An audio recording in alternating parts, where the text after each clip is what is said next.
Legacy Precious Metals is the company that I trust to give you good and patient counsel for investing in your retirement. The Biden administration has caused a financial crisis, and they have no clue how to fix it. Oil prices have skyrocketed, and when oil prices go up, not only do your expenses go up, but the cost of transportation and shipping spikes, leading the prices of goods to rise. And we are already seeing record inflation. That's the last thing that we need. Our economy is in trouble, and you need to take steps to protect yourself.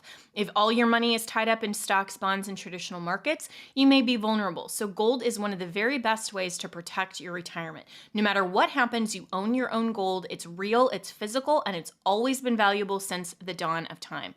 Call Legacy Precious Metals today at 866-528-1903 or visit them online at legacypminvestments.com. That's legacypminvestments.com, where you can download the free investor's guide. You can also go to my Facebook page, Jenna Ellis. I am a public figure on Facebook, and I just posted yesterday a really great interview with the president of Legacy Precious Metals, who is discussing why you need to start your retirement account even if you're in your 20s or 30s. There is always a great time to protect your retirement and invest, just like you want to protect your health over the long term. So go to Legacy Precious Metals at legacypminvestments.com or call 866-528-1903. As a constitutional law attorney, former senior legal advisor, and personal counsel to President Donald J. Trump, Jenna Ellis believes in the rule of law and the importance of integrity in our elections. And she's ready to tackle the big cultural and legal issues facing America. This is the Jenna Ellis Show. Here is your host, Jenna Ellis. Hello, friends, and welcome to another episode of the Jenna Ellis Show. I'm Jenna Ellis, and as always, there is so much to talk about. And today, we get to discuss all of the breaking news headlines and what we can look forward to in the next Congress with my very good friend, Congresswoman Marjorie Taylor Greene, who joins me now. So, Congresswoman, always such a privilege and a pleasure to have you on the show. Thank you, Jenna. I love talking with you, so I'm happy to be here today. I love talking with you too. So first, I think the biggest question on everyone's mind is what will be the priorities for the House now that Republicans have taken back control of the House, but obviously there's still this question of the Senate. We still have Herschel Walker outstanding, but there's a lot that Congress can do. So what have you all been talking about, and what will be the priorities? Well, it's important to set realistic expectations. We do not control the White House, so that means most of the bills that we would want to be signed into law, Joe Biden will not sign them into law. So we will be prioritizing our budget, different types of bills like the NDAA, appropriation bills, but more importantly, we'll be focusing on investigations. And that's why it's so important for us to have the gavel on January 3rd, because there are many things we really want to investigate, such as Hunter Biden's laptop leading to Joe Biden. Never forget 10% for the big guy. COVID-19, the origins and our government's involvement, vaccine mandates. There's so much we want to get into, and especially going after Mayorkas. He needs to resign or face impeachment inquiry. So we have a lot of work to do as Republicans, and we're ready to take power. Yeah. So speaking of impeachment, has there been any discussion about filing articles of impeachment against Joe Biden? I know that you already have done that once. And so is that something that's on the agenda? I think there's a lot of Republicans that kind of seem a little bit hesitant to do that. But from just a basic constitutional perspective, there are so many reasons and so many legal bases by which he rightly should be impeached, even if it didn't cross the threshold of conviction in the Senate. Absolutely, Jenna. Well, what we have to do is we have to prove it through our investigations on committee, and that will be easy to do through Hunter Biden's laptop. And then also, if anyone's been paying attention to Jamie Comer talking about these suspicious activity reports on Hunter Biden's accounts and other family members' bank accounts, these are types of reports that very few Americans ever get. And Hunter Biden and his family, they've had over 150 suspicious activity reports. Those are wire transfers of large sums of money from countries like China. We'll be investigating those as well. And so leading into impeachment for Joe Biden, I think it's just a matter of time. And we'll be proving it on our committee investigations. And I think you'll see a big change in our Republican conference. It's already changing that way. And we know that the American people support it.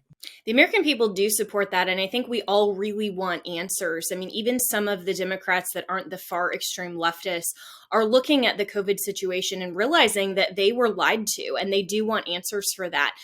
So as we're looking at the Republican leadership, you've supported Kevin McCarthy for Speaker. Talk about that and why Republicans should support him, or what the dynamic is there. Well, I'm urging people to pay attention to his public statements. These aren't statements that he's making behind closed doors or in our conference meetings. These are statements he's making at press conferences, when he's appearing on the news, and many different, anytime anyone's questioning him publicly, he's saying things like he's telling Mayorkas to resign or face impeachment inquiry. He is saying we're going after the Bidens through Hunter Biden's laptop. He's saying that we want to get rid of the vaccine mandates in the military and reinstate those military members who were fired from the military for refusing to take the vaccine. He's saying that we're going to increase border security and secure our border and stop fentanyl. He's saying we're going to hold China accountable. These are things that all Republicans want. And so this is very important to pay attention to the public statements, because that's the agenda he's laying out himself. So I think people, and conservatives especially, should really appreciate that. Then let's also face the political reality.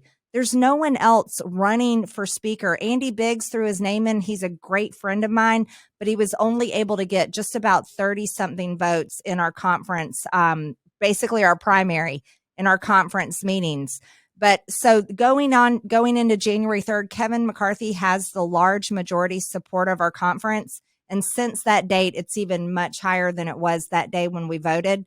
And he's ready to serve. Another thing people don't realize is we're going to be moving into 2024, which is a presidential election year. We need a Speaker of the House that can not only lead and go after the America First agenda that we all support, but can also raise the money across the country to support Republican House candidates to get reelected, and also elect more House Republicans. We need more in there. And that also helps the presidential primary. That also helps 2024 in the general winning the White House back. That's the ultimate goal. And Jenna, you know who I'm supporting, President Trump. I want to see President Trump back in the White House, and we'll be working very hard to do that. So there's many factors at play when people look at who can be speaker.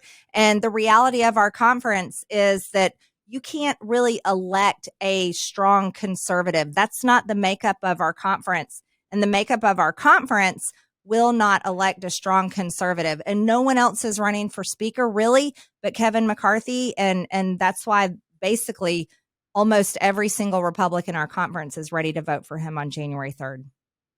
And that makes a lot of sense. I think for a lot of people, though, they're really concerned that Kevin McCarthy is making all of these statements, but will he actually follow through?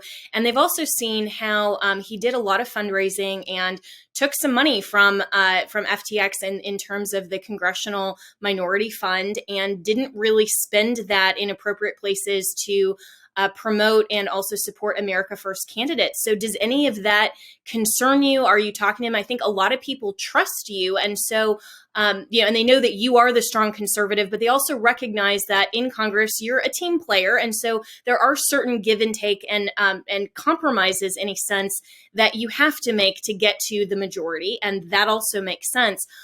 So what can you tell us in terms of whether he will follow through with this? Because I think a lot of people see him more as a rhino than someone who will genuinely follow through with his agenda. Sure, I understand. Well, first of all, let me say I haven't compromised anything. Nothing has changed about me, and I had no deals I had to make to support Kevin McCarthy. I'm a realist, and so I make my decision based on what's actually realistic, not what we wish or fantasize can happen in Congress. And unfortunately, that's being sold to a lot of people, and I think that's wrong. So I will tell you the truth every single time, whether people like to hear it or not. It's just the factual truth. Here's where we are with Kevin McCarthy. Can I promise you exactly what he'll do as Speaker? Absolutely, I cannot. But that's why I point to his public statements. His public statements are the statements that I can support. His public statements are the statements that I can help make happen, and our Republican conference can help make happen. And his public statements are also what we can all hold him accountable for. And so that's the job that we can do as a conference, but that's also the job that he has to do as speaker. And then as far as going for donations, of course, I can't speak to his donations because they're not mine and I didn't receive them. But what I do understand about the FTX donation is it wasn't that Sam Fried or whatever his name is, the one that that looks like he should be going to jail. It appears to be on the FEC statement that I saw is it was another employee of FTX, and I don't know anything about that person. So I think people, when they're looking into that story, need to recognize that it wasn't the Sam Bankman-Fried. It was another employee of that company. And then as far as Congressional Leadership Fund and primaries, we all play against each other. There's been primary races where I've gone head to head with Kevin McCarthy. Conservatives have gone head to head with him and head to head with others. Like, we all fight it out in primaries. But when it comes to the general, we are all in for our Republican candidates in the general. And so I do know for a fact that not only Kevin McCarthy, but many other Republicans that aren't conservative heavily supported financially many America First candidates and donated their campaigns to help them get across the line. So these are things that, interview them yourself and ask them those questions. But that's what I've looked into, and that's what I found out. But look, here's how I see it. January 3rd, we need to get a speaker in place. You want to know why? If we don't elect our speaker, none of us can swear in as members of Congress. None of the investigations that we want to do can start happening. As a matter of fact, nothing can happen until we elect a speaker on January 3rd. And I think it's our job as representatives of the people to get our act together and show the American people that Republicans can lead in the majority and that we're willing to do that. So we're working hard coming together. We've had some really great meetings. Kevin McCarthy had a meeting in his office that I took part of where he called it the five families. It was like the five families coming together, the different Republican spectrum in our conference. A few of us from each five divided places came together, and we had a meeting that lasted several hours. We were just hammering it out. And the good news about that meeting is all the way around that table, everyone was saying that we're ready to do this. We're ready to communicate. We're ready to work together to get things done. And that's what I want to see happen, Jenna. I want to see Republicans in the majority prove to the American people that they can trust us to lead, us deliver the job and get it done, but also to show the American people that you want to vote for Republicans in 2024. And that's why we want to win the House, the Senate, and the White House in 2024. And that's a lot of hope and encouragement, Congresswoman. I think that that's what a lot of people do want to see, that Republicans aren't just going to sit back and be spineless or to not take advantage of having the House majority. And so to have someone like you who is a courageous fighter, we know that you're going to hold people like Kevin McCarthy accountable. You're going to hold your own party accountable. And that's one of the things that I so respect and admire about you, is that even though you are a team player in the sense of bringing together your conference and coalition, you're also willing to call out the issues and to say things directly and frankly. And so let Kevin McCarthy know I'd love to interview him. I've been very publicly critical of him. And so, I think he may be a little intimidated to come on and, not just go on some of the more friendly interviews on Fox and some of the other networks. But I would love to have a conversation with him and say, what do you really want to do for the American people? Because I think that Republicans are so frustrated that it seems like there has been such a directive from the government against conservatives specifically. And we've all really felt that over the last 2 years of Joe Biden, especially with the January 6th committee. And so what discussion also has occurred in terms of what's going to happen with that report? I know Kevin McCarthy has instructed that committee to keep everything that they've had so that you all can look through it and there won't be some cherry picking there. But can we expect from President Trump's tax returns, which I think is ridiculous that now, those are even being investigated at all and cherry picked. What are some of the things that maybe will be some corrections from the Republicans that we can anticipate? Well, I tell you, there is one thing that you and me and Kevin McCarthy all have in common is the January 6th committee would like to see all three of us in jail.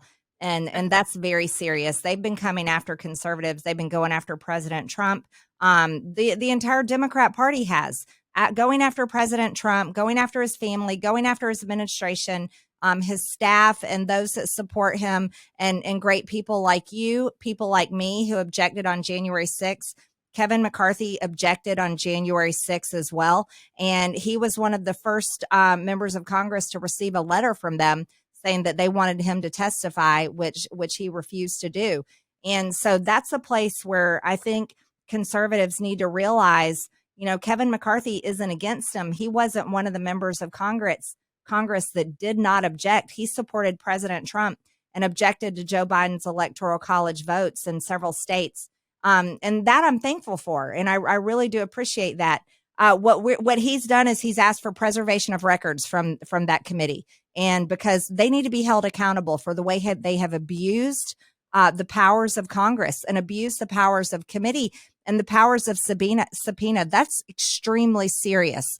And so those committee members that participated in that, they should be concerned because what they have done, the political persecution that they have used and abused people like you. I know you're one of them. Many people in the White House administration under President Trump have been abused and have to pay massive attorney fees to defend themselves because of Nancy Pelosi's political witch hunt and the January 6th committee's political witch hunt. Liz Cheney's, by the way, for her just insanity. We don't even know what's wrong with her anymore. She's not a Republican. We don't accept her. But these are the types of things that we very much want to go after and get done. Also, the national records. What are they doing?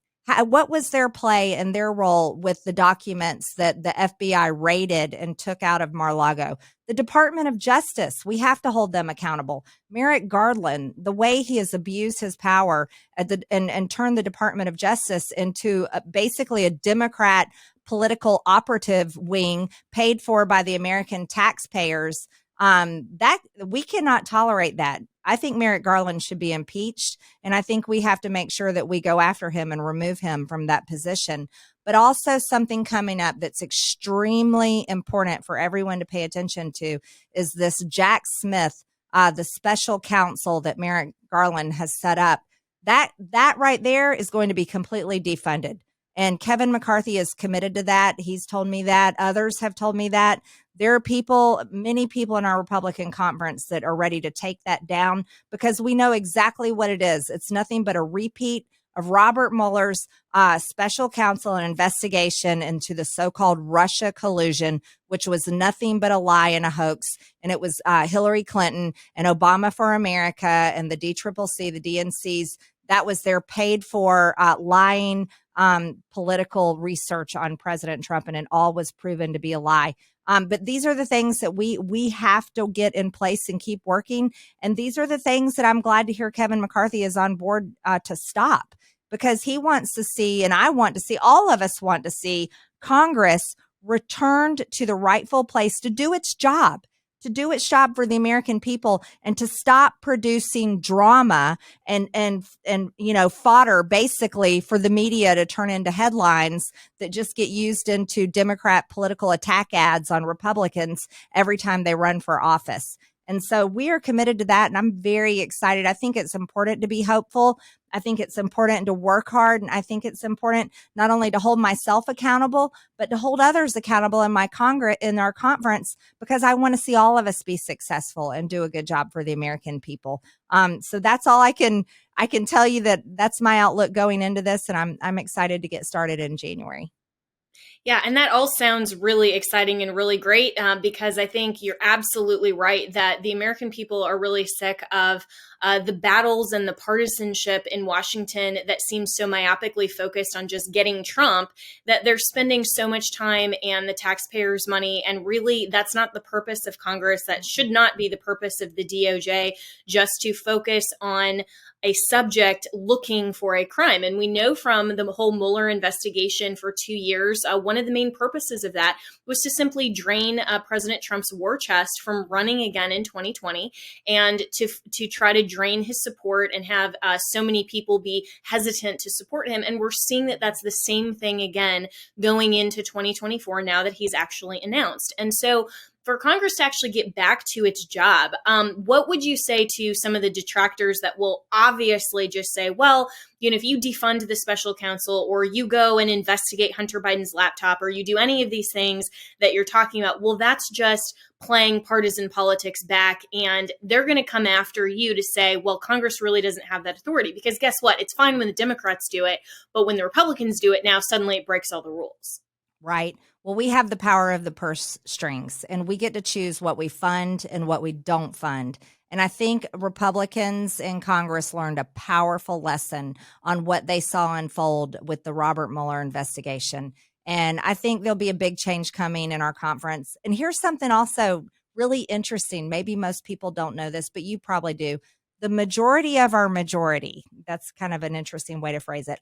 The majority of our majority, meaning over 50% of the upcoming Republican majority, has been elected in just the past few years. And that means that the majority of our majority is all in for Trump policies, America First policies, and more conservative than Republicans in the past. And so that's probably something that maybe people on the outside don't realize and don't understand about what our conference is going to be like in January, is the shift. We have had a shift over to the right, leaning more conservative because of the new members that have been elected since President Trump got elected in 2016. And so I'm really glad I'm telling you this, because I think it's important for people to understand this is not the same Republican conference that it was in years past. There is a big shift to the right because of the people that have been elected since President Trump. They're President Trump supporters. They're America First policy believers. And that's the type of things they want to do and work on in Congress when we have the majority starting in January. So keep in mind, we're not the same conference that it used to be before I got there. There's been a big change in the past several elections.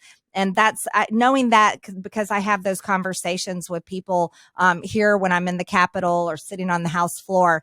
And those are the conversations that people, the American people aren't privy to. So I do want to share that with you, Jenna, and hope that gives people hope in what type of majority will be, that the majority of the majority is America First and pro-Trump. That is really encouraging. And we do know that there's been a lot of change because Liz Cheney is gone, and that's awesome. She's no longer in leadership. She's not even in Congress anymore. And neither is Adam Kinzinger and some of these other people that really aren't representatives of the true Republican or America First party. So that is really exciting. And hopefully then that shift, and I like the way you describe that, the majority of the majority, because then that majority within the majority can hold everyone else accountable. And we know that kind of shift will then guide the policies and the actions of the House majority. So I think that is really encouraging for people to see. And, so many times the news tends to focus on the negatives, especially with the Republicans. So I'm really glad that you're here today telling all of my listeners to have hope and be encouraged. And so as we look forward to 2024, I know you're a huge President Trump supporter. I'm a huge President Trump supporter. And so I have to ask you your thoughts as well. A few minutes before we started recording this show, we were talking about Kanye West and his appearance today on Alex Jones. He walked off set off of Tim Pool. He had that dinner with President Trump, where, in my opinion, I think that was just a setup. I think that he's purposefully trying to undermine President Trump. For what reason? I don't know. That there are a lot of different reasons that could be the case. But I think that he clearly has a lot of mental health issues. What is your perspective on that whole situation? And what do you want to comment on that? Well, I don't know Kanye West. I've never met him in person, but I did see some of that interview on Alex Jones a few minutes before we got started, and I was concerned about some of the statements being made, and Nick Fuentes being there as well. The anti-Semitism that has got to stop. It is out of control. That we have no place for that anywhere in politics or anywhere in our country. Just like Ilhan Omar should be held accountable for her hate Israel views and how anti-Semitic she is. We should not allow it. And here's a really interesting thing. They're trying to blow this whole thing up and lay it on President Trump. President Trump had no clue who Nick Fuentes is. He had no clue who those people were that came with Kanye West. And so it's really unfair to point the finger at President Trump, and it's completely wrong. And the Democrats and the media, the mainstream media, are completely ignoring the fact that Joe Biden goes home every weekend. And while we have a White House log telling us who the visitors are that go to the White House every single day when Joe Biden is there and who visits with him and meets with him, we have no log or visitors log or any information of who goes to his house in Delaware when he's at home every single weekend. 25% of the time that he has been in office, he has been at that house in Delaware, and we don't know what's happening. But we did see a really weird news story this past week where the rental cars that the Secret Service rented and drove President Biden and his family around that weekend when they were back home in Delaware, visiting with we don't know who and doing what. We have no idea. He's our president. We don't know what he's doing and who he's meeting with. But those same cars, when they were returned to the airport, miraculously and magically and mysteriously combusted into flames and created a massive fire there in the parking lot close to huge gasoline reserves with jet fuel there for the next at the airport, very close to there. So why isn't the media asking those questions? But yet they are obsessed with these people going to visit President Trump and what was said and who was said. But yeah, on Alex Jones right now, that's what they're leaning into. And you want to know why they're doing this with President Trump? This is the only way they can get attention, because the reality, most of America, most people in this country has no clue who Nick Fuentes is. And if they heard his statements that he makes, they would want nothing to do with him. He sounds like a very immature young man saying hateful things about people and using a people group, talking about people he doesn't like by an entire people group, which is horrible. Why would he ever do that? And then also saying, "Oh, I'm not racist," or "I'm not these things." Yeah, you are if you talk that way, because that's how you sound. And I don't know why Kanye West would align himself with that. It makes no sense to me whatsoever, because the reality is, why would anyone want to follow or hang out with someone that condemns an entire group of people constantly when he knows nothing? What has he ever done in his life? What government position or when has he ever been elected? Really, how is he so all in the know about all these things that he talks about? Because he knows nothing more than anyone else that can sit there on the internet and Google things and look up information, whether it's real or not, and then talk about it on a podcast or on some social media site. But that's what I'm seeing, and I think it's sad.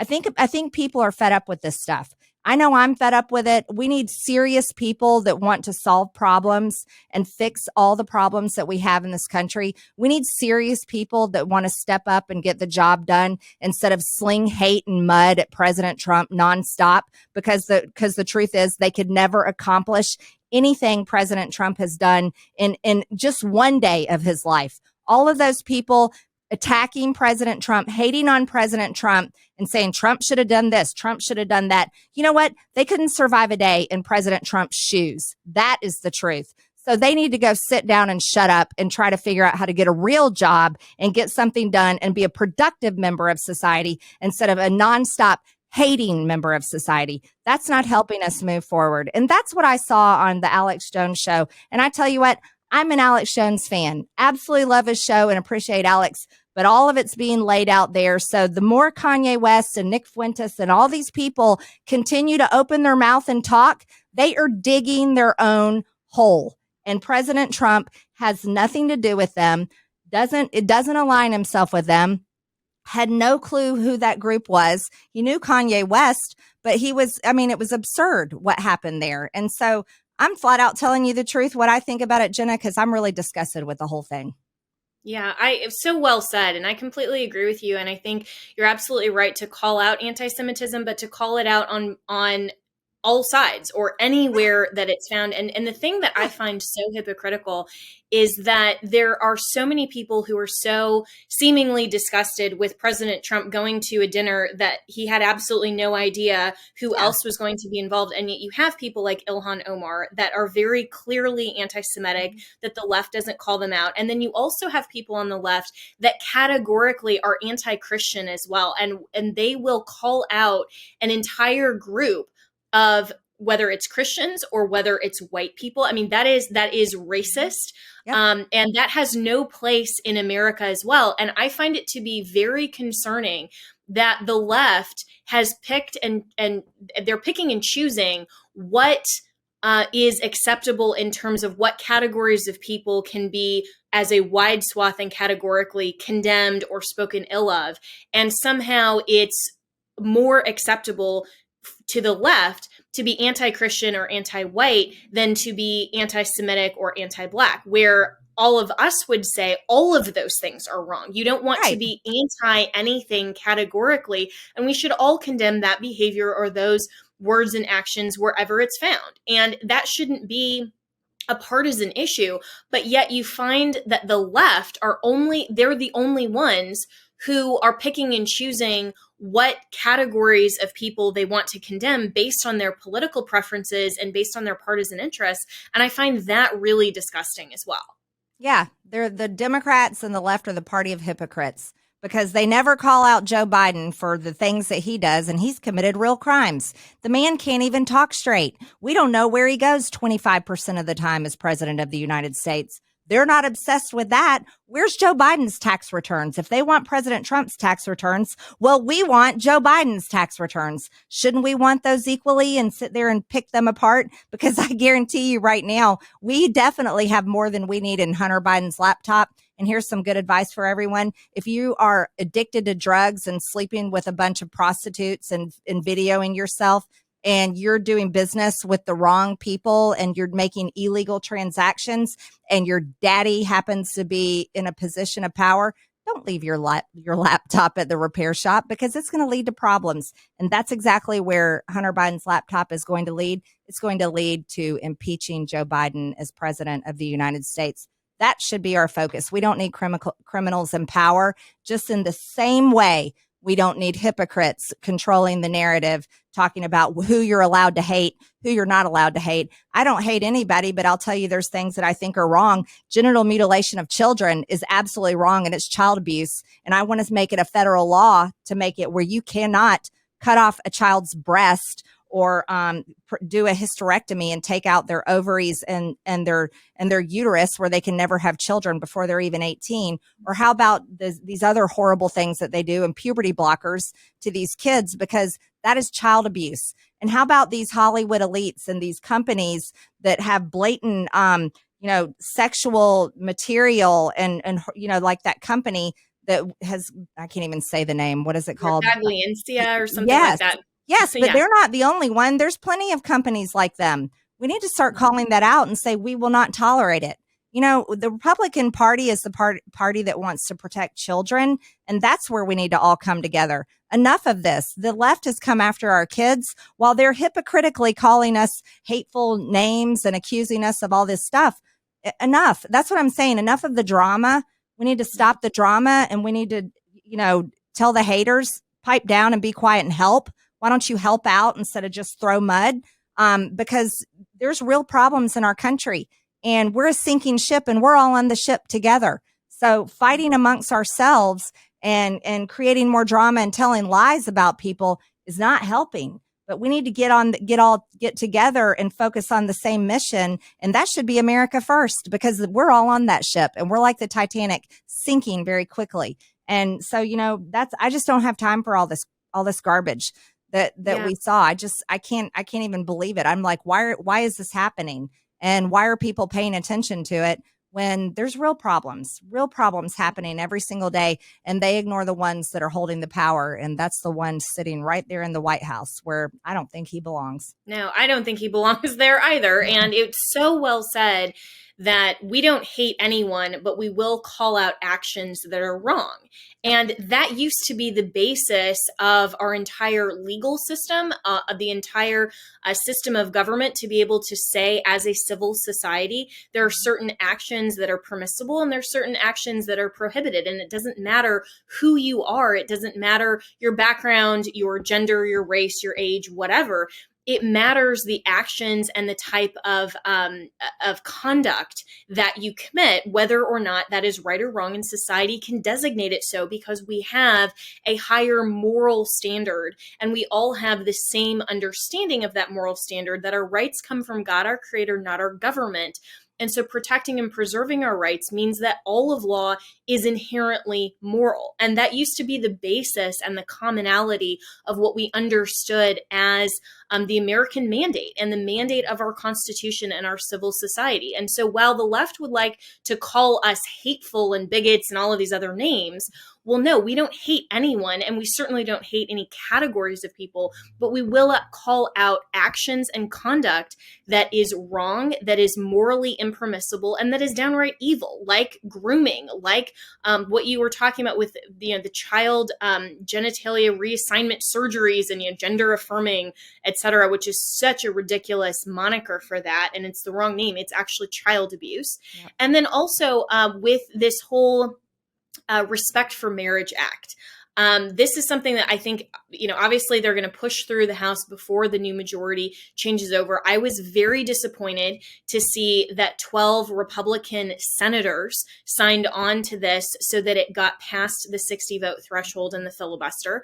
But this is something where we can and we should call out morally wrong conduct and say that Congress doesn't have the moral authority to redefine marriage as an institution that God created. And they also don't have the constitutional authority to determine for the states something that is clearly by the Constitution designated to the states, because it's not given to the federal government. So what's your perspective on that? And I know that, this is probably going to pass through the House before everything changes over January 3rd. But in terms of just calling out things that are right and wrong, and I don't think that Congress not only has constitutional authority, but moral authority for this particular action as well.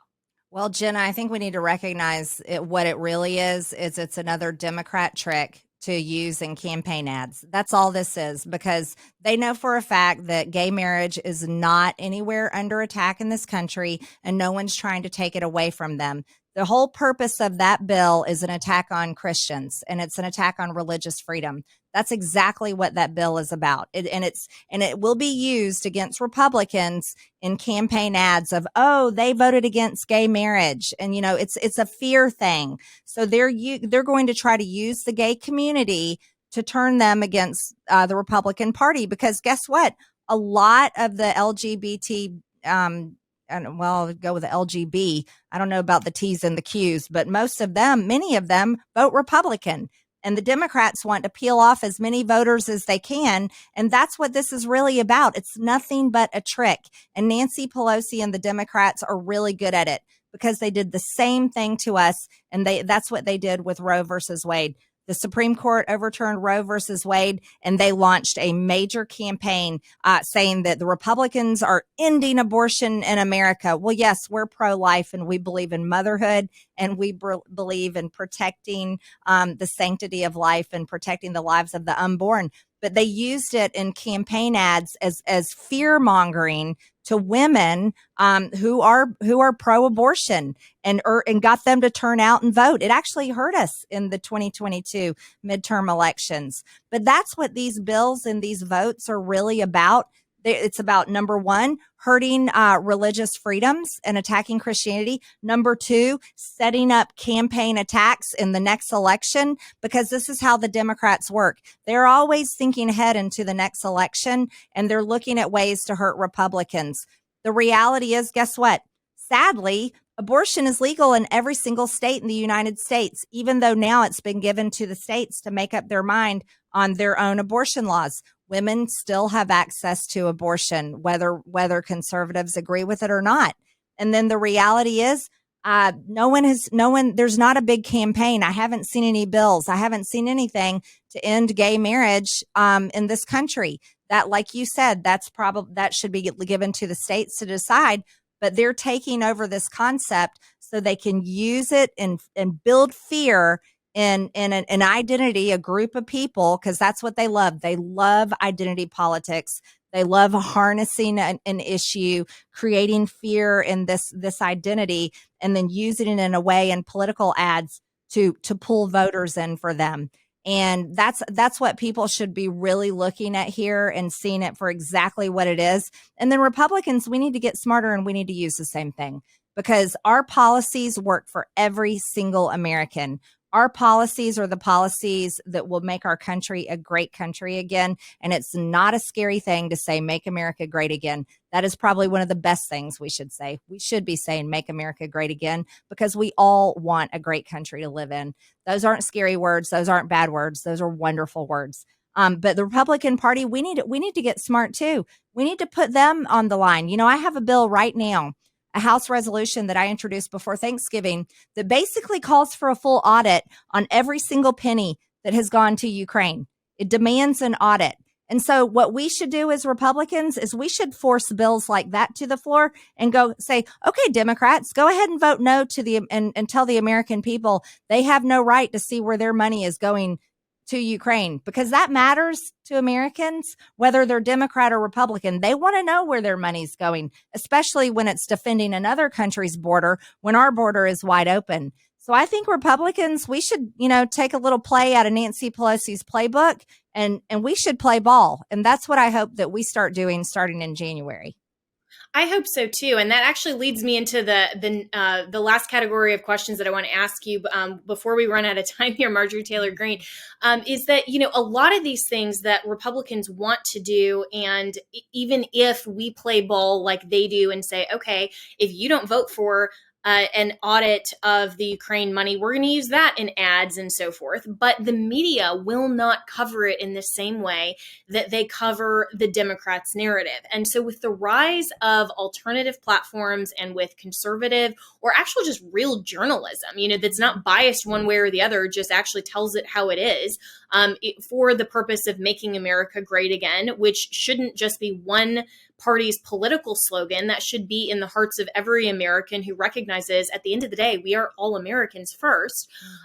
So with this whole rise of free speech on Twitter, you have your account back, which is amazing. I think that Elon Musk is under huge attack, and to see what Apple is doing in terms of potentially threatening to take Twitter off of the App Store, Google threatening that as well. What has been talked about in terms of Section 230 and some of the government oversight there in terms of wanting to protect free speech? That's one of the things that we definitely want to do. We also want to do investigations into companies like Twitter. And Elon Musk has revealed that he said just recently that Twitter did meddle into elections. And so these are the kinds of things that we need to subpoena people, subpoena information, and we have a lot of questions to ask. I also want to remind everyone that Congress is not the Justice Department.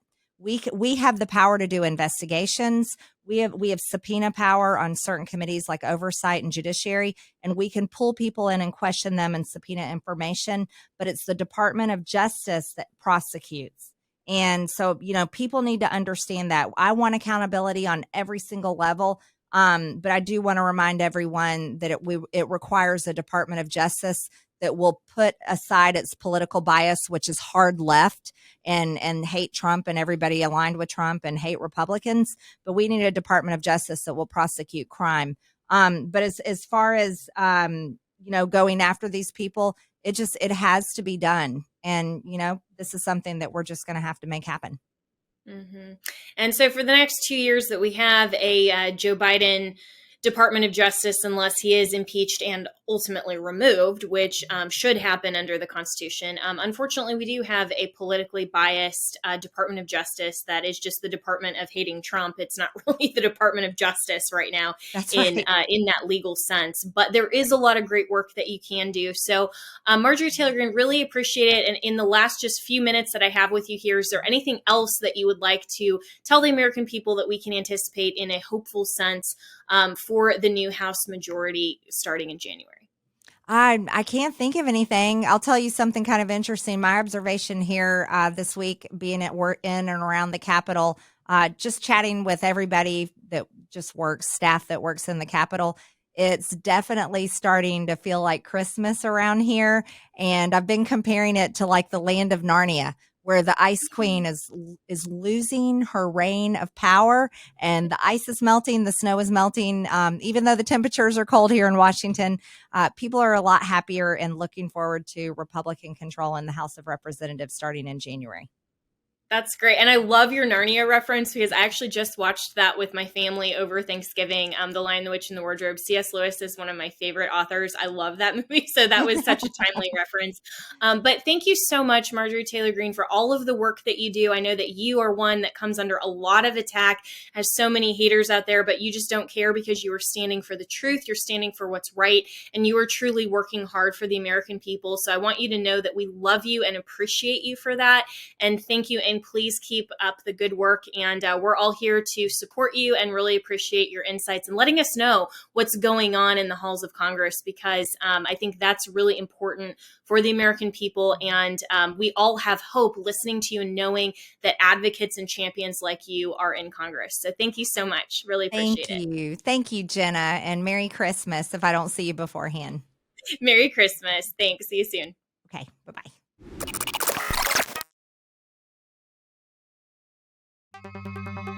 Legacy Precious Metals is the company that I trust to give you good and patient counsel for investing in your retirement. The Biden administration has caused a financial crisis, and they have no clue how to fix it. Oil prices have skyrocketed, and when oil prices go up, not only do your expenses go up, but the cost of transportation and shipping spikes, leading the prices of goods to rise. And we are already seeing record inflation. That's the last thing that we need. Our economy is in trouble, and you need to take steps to protect yourself. If all your money is tied up in stocks, bonds, and traditional markets, you may be vulnerable. So gold is one of the very best ways to protect your retirement. No matter what happens, you own your own gold. It's real, it's physical, and it's always been valuable since the dawn of time.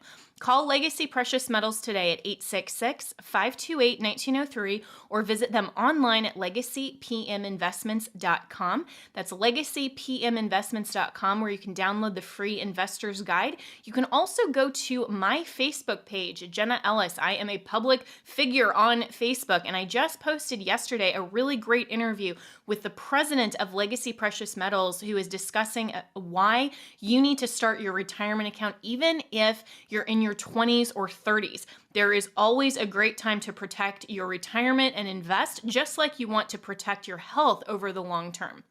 So go to Legacy Precious Metals at legacypminvestments.com or call 866-528-1903. MyPillow is having their biggest sheet sale of the year. You all have helped build MyPillow into the amazing company that it is today.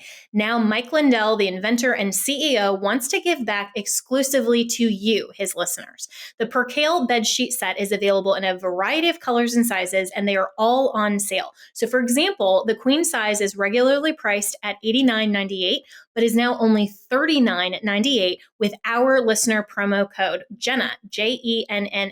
So order now, because when they're gone, they're gone. The Percale bed sheets are breathable and have a cool and crisp feel. These come with a 10-year warranty and a 60-day money-back guarantee, so don't miss out on this incredible offer. There's a limited supply, so be sure to order now. You can call 1-800-564-8475 and use the promo code Jenna, or go to mypillow.com/Jenna. You can click on the radio listeners square and use the promo code Jenna. That's Jenna. Thank you so much to all of Mike Lindell's listeners and listeners of this podcast for making sure to support MyPillow and using our exclusive listener promo code Jenna. That's Jenna.